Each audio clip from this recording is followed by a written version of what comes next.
বৌমা, আজকে তোমার প্রথম রান্নাঘর। আমাদের কুঁড়েঘরটার পেছনে একটা উনুন আছে, আমরা ওখানেই রান্না করি। মা, আমরাও মাটির উনুনেই রান্না করতাম। এখন তুমি বলো তো কি রান্না করতে হবে? তুমি একটা কাজ করো, সবার জন্য 4টে করে রুটি বানিয়ে নাও, আমি ততক্ষণ পেঁয়াজটা কেটে ফেলছি। তখনই সেখানে পায়েলের ননদ মোহিনী চলে আসে। কি মা, প্রথম দিন বৌদিকে পেঁয়াজ রুটি খাওয়াবে? এখন কি আর করতে পারি মা। বাইরে দাঁড়িয়ে মোহন এইসব কথা শুনছিল আর ওর চোখ দিয়ে জল পড়ছিল। যাই হোক, পায়েল সবার জন্য রুটি বানিয়ে দিল আর সবাই মিলে বসে রুটি খেলো। আর রুটি খাওয়ার পর সব ঘুমিয়ে পড়ল। পরের দিন মোহন তাড়াতাড়ি ঘুম থেকে উঠে তার ঝোলাটা নিয়ে ভাঙাচোরা জিনিসপত্র কোড়াতে বেরিয়ে গেল। আজকাল লোকজন তো রাস্তায় আবর্জনা ফেলা বন্ধই করে দিয়েছে। তখনই মোহন একটা ডাস্টবিন দেখতে পেল। মনে হয় ভগবান আমার প্রার্থনা শুনে নিয়েছে। সব আবর্জনা হয়তো ওই ডাস্টবিনেই আমি পেয়ে যাব, যেখানে অনেক খাবার জিনিসও পড়েছিল। আরে বাহ, এর মধ্যে তো অনেকগুলো পরোটা আর মটর পনিরও রয়েছে। এই খাবারটা এঁটো হলেও এখনো তো সব কিছু ঠিকই আছে মনে হচ্ছে, এখনো খারাপও হয়নি মনে হচ্ছে। এই বলে মোহন ডাস্টবিন থেকে সমস্ত খাবার তুলে নিল আর তারপর নিজের কাজে লেগে গেল। এরপর সন্ধে হলে পায়েলের ননদ পায়েলকে বলল, বৌদি, আজকে রবিবার। রবিবার আমাদের গ্রামে বাজার বসে, চলো তোমাকে ঘুরিয়ে আনছি, চলো। হ্যাঁ মোহিনী, আমিও তোমাকে এটাই বলবো ভাবছিলাম। এরপর পায়েল আর মোহিনী বাজার ঘুরতে চলে গেল, কিন্তু ওদের কাছে শপিং করার জন্য টাকা ছিল না। তাই বাজারের সৌন্দর্য দেখেই ওরা মন ভোলাচ্ছিল। তখনই মোহিনী একটা মোমোর ঠেলাকে খুব ভালো করে দেখতে লাগলো। কি হলো মোহিনী, তোমার কি মোমো খেতে খুব ভালো লাগে? না, কোনোদিনও খাইনি, ওই জাস্ট দেখেই মন ভরিয়ে নি। তবে চলো ঠেলার কাছে যাই, একটু গন্ধ নিয়ে নিই। হ্যাঁ বৌদি, এটা তুমি একদম ঠিক বলেছ। এরপর ওরা দুজনে মোমোর ঠেলার কাছে গিয়ে দাঁড়িয়ে গেল। ওরা দুজনা কেবল দাঁড়িয়েছিল, তখন মোমোস বিক্রেতা বলল, হ্যাঁ দিদি, কত প্লেট মোমো দেবো বলুন? না না দাদা, আমরা তো শুধুমাত্র দেখছিলাম যে মোমোস কিভাবে তৈরি হয়। আমাদের কাছে মোমো কেনার টাকা নেই। সন্ধে হতে না হতেই ভিখারিগুলো এসে জুটলো। যাও, এখানে কিচ্ছু পাবে না, পালাও চুপচাপ।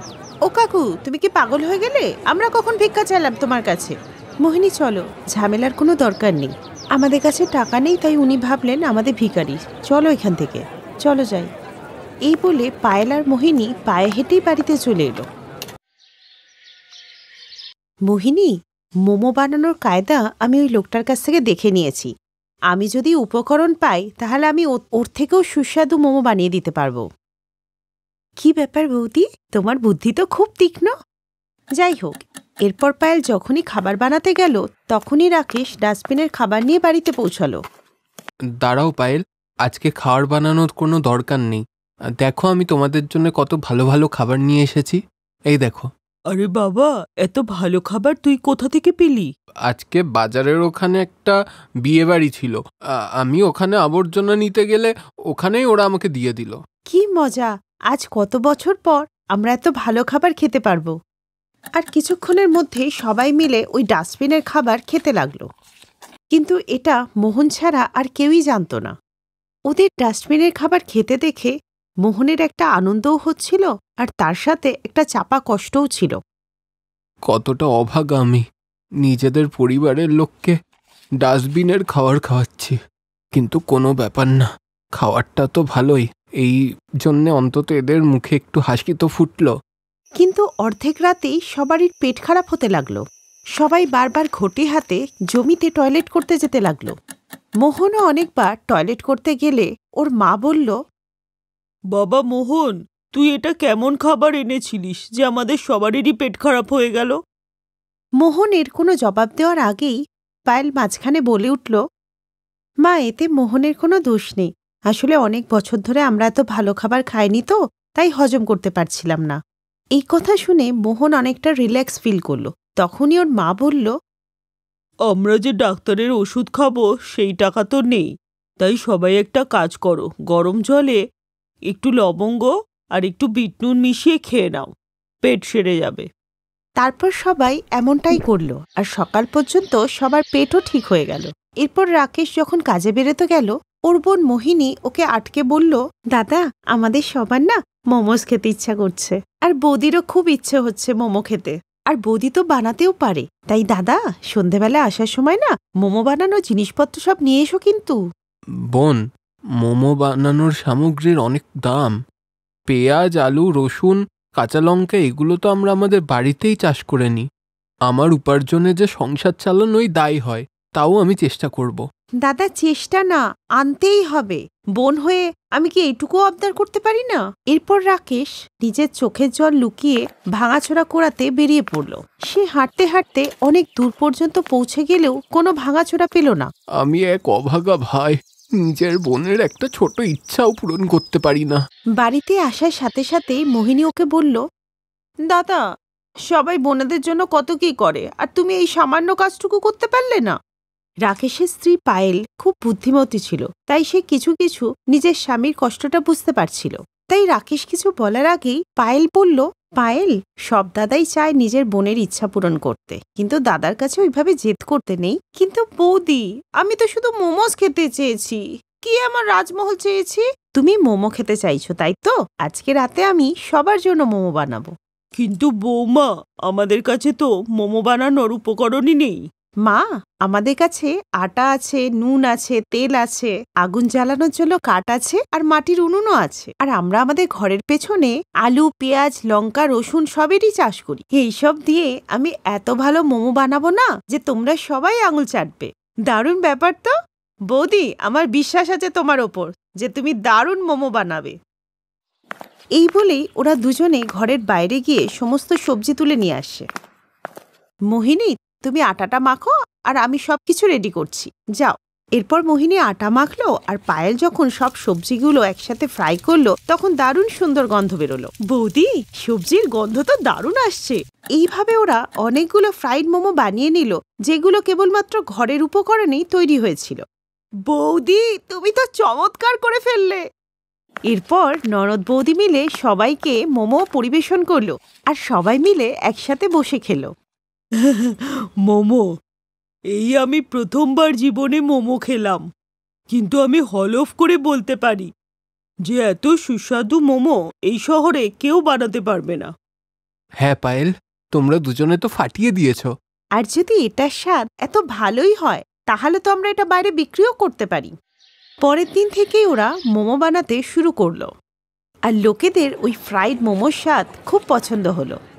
আর এইভাবে রাকেশ ভাঙাচুরা কুড়োনোর কাজ ছেড়ে দিল, আর সবাই মিলে মোমো বিক্রি করতে লাগলো।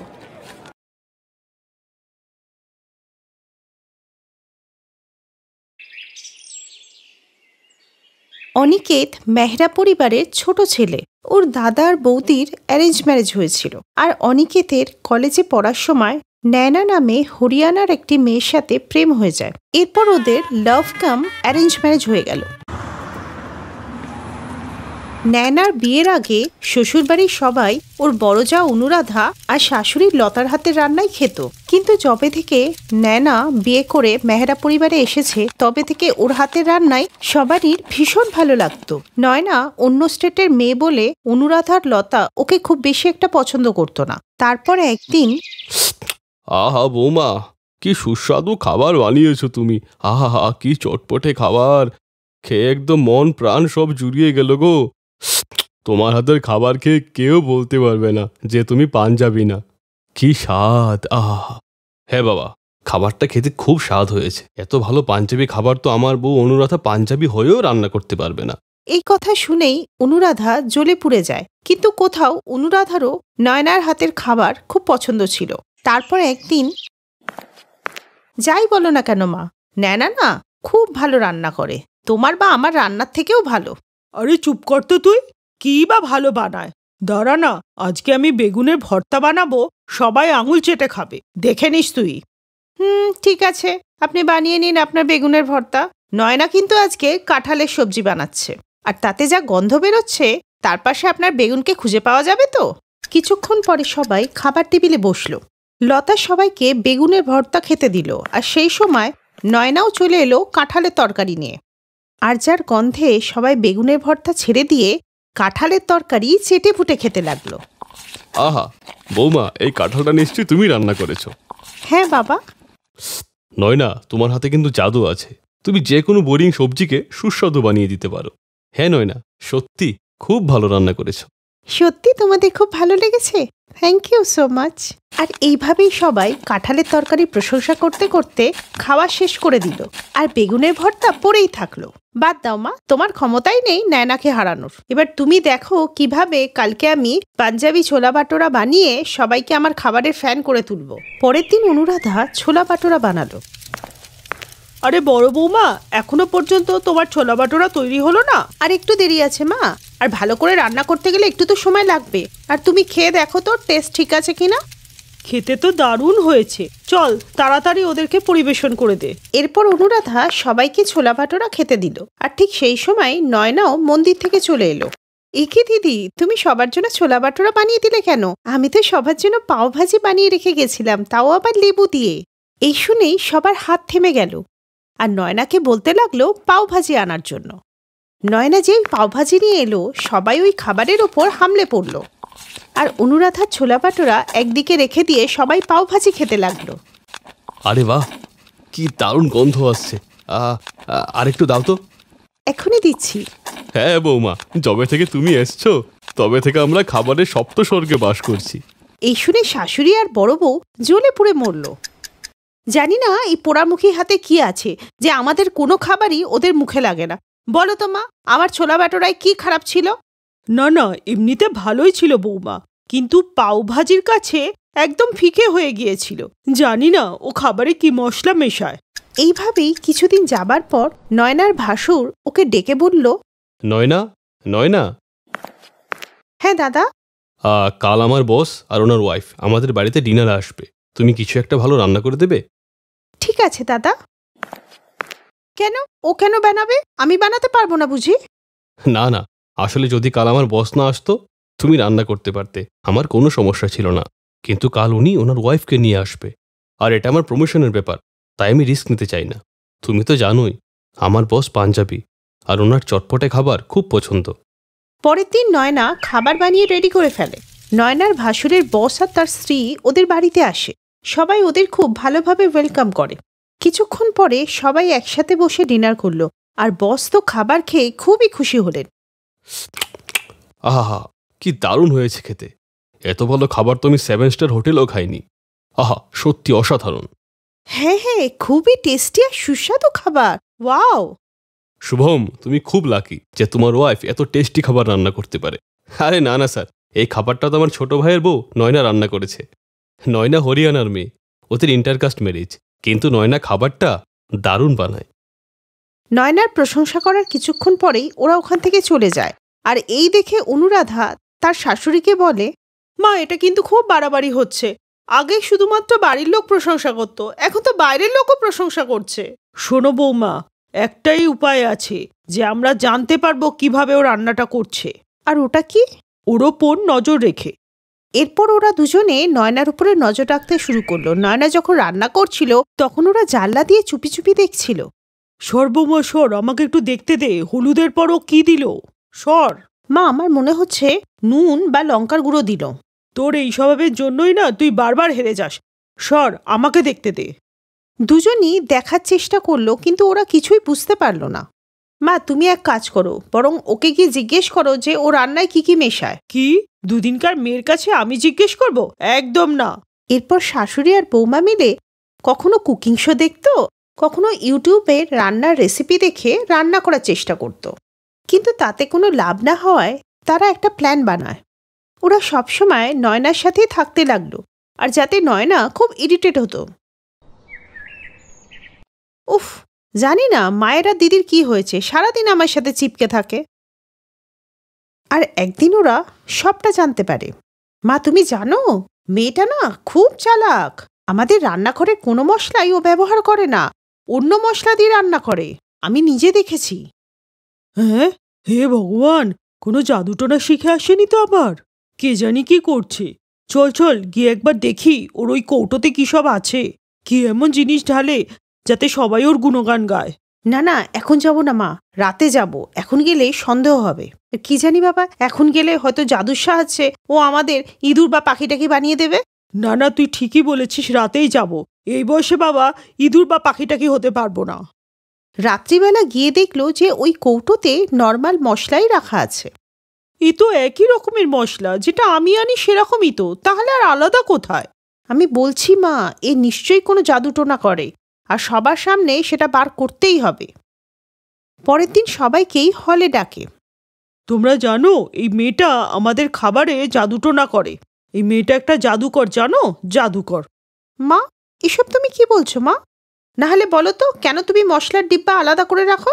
মা, ওগুলো তো আমার দিদার হাতে পেশা মশলা, যা উনি গ্রাম থেকে পিষে আমার জন্য পাঠায়। আর এই মশলার জন্যই তো খাবারে এত টেস্ট আসে। আমার দিদার নিজস্ব ধাবা আছে, আর উনি ওখানে এই মশলা দিয়েই রান্না করেন। আর অনিকেত বিয়ের আগেই আমাকে বলেছিল যে পাঞ্জাবিদের মনে ঢোকার একটাই পথ, যেটা পেট দিয়ে যায়। তাই আপনাদের মন জয় করার জন্যই আমি এই ধরনের চটপটি রান্না করে আপনাদের খাওয়াই। কিন্তু আমি জানতাম না আমার শ্বশুরবাড়ি কোনো নর্মাল শ্বশুরবাড়ি নয়, এটা চটপটি শ্বশুরবাড়ি। আর সেটা খাবারেই হোক, বা গোয়েন্দাগিরিতেই হোক, বা কাউকে অভিযোগ করাতেই হোক। আমি আর এ বাড়িতে থাকবোই না যেখানে আমার এত অসম্মান হয়।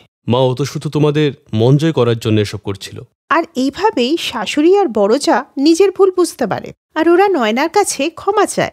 আর এরপর সবাই হাসি খুশি থাকতে লাগে। Best buddies. হ্যালো ফ্রেন্ডস, এই ভিডিওটা দেখার জন্য ধন্যবাদ। যদি এই ভিডিওটা তোমাদের ভালো লেগে থাকে তাহলে প্লিজ লাইক, সাবস্ক্রাইব আর কমেন্ট অবশ্যই করবে এই ভিডিওতে। আর হ্যাঁ, শেয়ার করতে ভুলো না কিন্তু।